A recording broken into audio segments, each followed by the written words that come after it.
السلام عليكم ورحمة الله وبركاته. مقال كله يا عشر كله يوتيوب channel ENG إبرو أسمان. مقال كان كمان وحنا كله وذا جيا سيدا أوقفكم كأوجان كر إن كمبيوتر كيس اللي جسمه هاكين أما لا تبصدي. ما نقدرنا إن شاء الله في فيديو جانبي دقيقة بطن صعدة وقال أي أقوم عندنا. هدي هذا هيسوي كمبيوتر كاجا سيستم كيس إنه يهي ويندوز شورت كات كان أيضا كتو سيا إن أصير أخسي أوقفكم وكأوجان كر شن اللي برقصي جدهد إن لا تبصدي إن كله يحلك وقفka markaa la gudboon halkan kuma soo koobi karno tiradooduna ma ay yara steps-ka ama talaabooyinka lagu ogaan karo computer-kaaga waqtiga imika la joogo inuu yahay mid la jabsaday iyo in kale laakiin waxaan soo doortay ama aan idin soo xulay ka ugu sahlan ama step-ka ugu fudud ee aad ku ogaan karto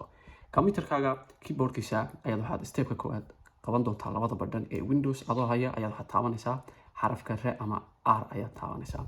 kadib bartan hoose waxa kaga soo baxaysa daaqada la yiraahdo runtaas marka waxaan rabnaa inaan ku qoro qoraalka iga saacideeya inaan ogaado in computer-kayga la jabsaday in kale halkan aad ku aragtaan net PLWIZ ama set net PLWIZ marka inta markaad qorto koorka ayar ayaad waxa siin doontaa okay ayaad ku dhufanaysaa kadib si dhaqso ah waxa ku soo furmaysa daaqadan marka waxa aynu ku kala ogaanayna marka hadda hal user ayaa bartan yaala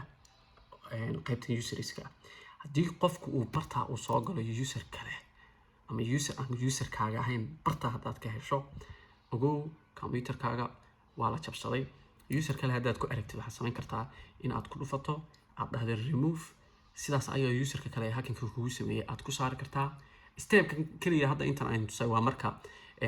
aad ogaanaysid in qof kale uu ku dhex jiro computer-kaaga ama uu meel remotely bay yiraahdaan si remote ah waxa lagu ogaan karaa in si remotely ah ama meel fog qof joogo computer-kaaga uu access ku sameynayo ama control waxa la yiraahdo ku sameynayo si aad darteed waxaan tusi doonaa marka aad remove garayso waad dooranaysaa remove baa leedahay hadhow qofka maxaa la gudboon daaqadan sidaas ayaan kaga baxaya kadib waxaan iska soo xidhay cancel ayaan leeyahay kadib waxa qofka la gudboon marka aad remove aad dhahdo account-kii aad ka shakiday ama user-kii aad ogaatay inuu ahaa qof kale oo computer-kaaga user-iskiisa aan ku jirin ee ah qof kale oo computer-kaaga access ku sameeyay ama u gudbay waxaad u baahan tahay inaad computer-kaaga aad si dhaqso ah scan ugu samayso way kala duwan yihiin marka computer-ka scan-ka lagu sameynayo laakiin waxaan tusayaa iyaduna mid dhaqso ah oo ah kuwa ugu fiican ee lagu saaro barnaamijyada la yiraahdo malware-iska iyo waxaa qofka in la jabsado kalifa oo viruses-kuna ay ku jiraan Windows iyo R ayaad soo qabanaysaa sidii markii dhaweyd qoraalkii hore waa iska tirtiraynaa waxaan ku qorayaa markan iyadoo ka bitaalana way shaqeynaysaa sida faraweyn waxaan qorayaa MRT waxaan qorayaa ma iyo raaciyata MRT kadib waxaan leeyahay enter ama okay baan siin karaa way isla markiiba waxa ku soo baxaysa iyaduna daaqad noocana barnaamijkan waxa ku jira dad badan baa waxay sameeyaan marka computer-ka ay virus wax ku arkaan inay la soo degaan software fara badan laakiin haddaad haysato barnaamijkan oo Windows-ka laftirkiisa la socda uma baahnid inaad antivirus iyo waxaad la soo degto wax la wixii malware ah iyo malicious software-ada halista ah oo dhan ee wasakhda isaga ka saaraya kadib next ayaad leedahay halkan marka wuxuu u kala qaybsan yahay waa saddex qayb scan-ku full scan waqti badan bay ku qaataan customized scan-ka waxa weeye haddii